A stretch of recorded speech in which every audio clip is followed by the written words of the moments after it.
शुरू। गुवाहाटी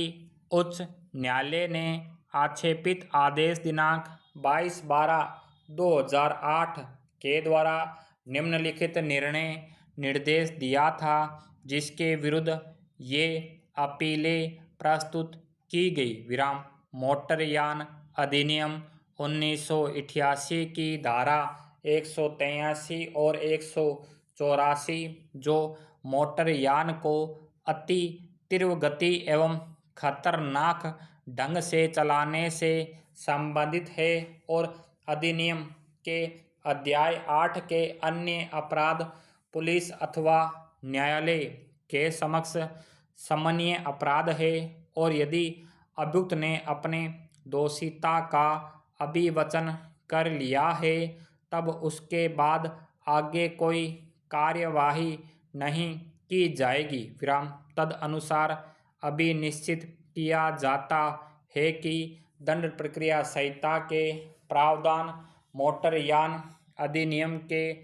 सांविधिक प्रावधानों के अधीन होंगे, और उसके विरुद्ध कोई भी अन्वेषण, जांच और विचारण इसके विरुद्ध तथा अवैध होंगे और विधि में कायम रखे जाने योग्य नहीं होंगे। मोटरयान अधिनियम 1988 भारतीय दंड संहिता या दंड प्रक्रिया संहिता से नीचा अथवा अधीनस्थ विधायन होना नहीं माना जा सकता है, क्योंकि तीनों ही भारत के संविधान के 7वीं अनुसूची के क्रमशः प्रविष्टि 1, 2 और 35 में स्थान प्राप्त है।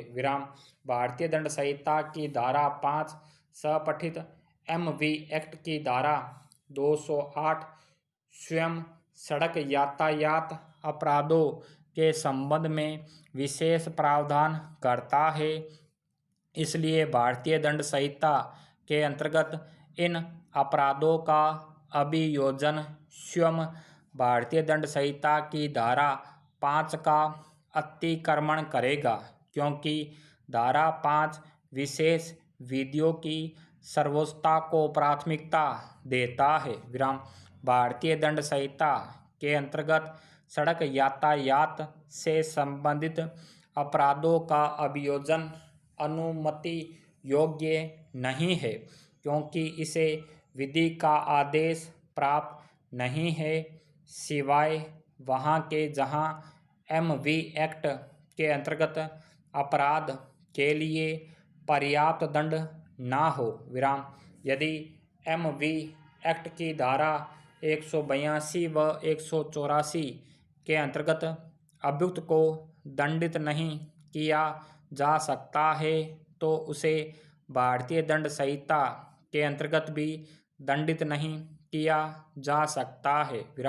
भारतीय दंड संहिता की धारा 304 के अंतर्गत आने वाले सड़क दुर्घटना में मृत्यु के मामलों को छोड़कर शेष मामलों में अभियोजन केवल मोटरयान अधिनियम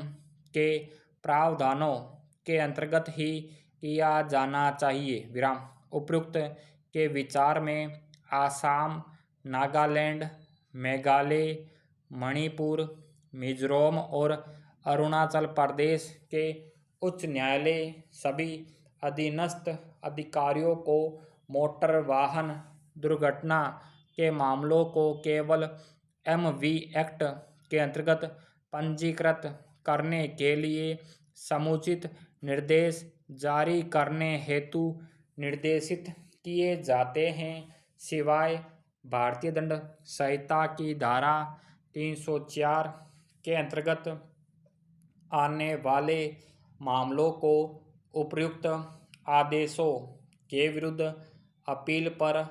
उच्चतम न्यायालय ने अपने आदेश दिनांक 12/5/2009 और 30/7/2009 के द्वारा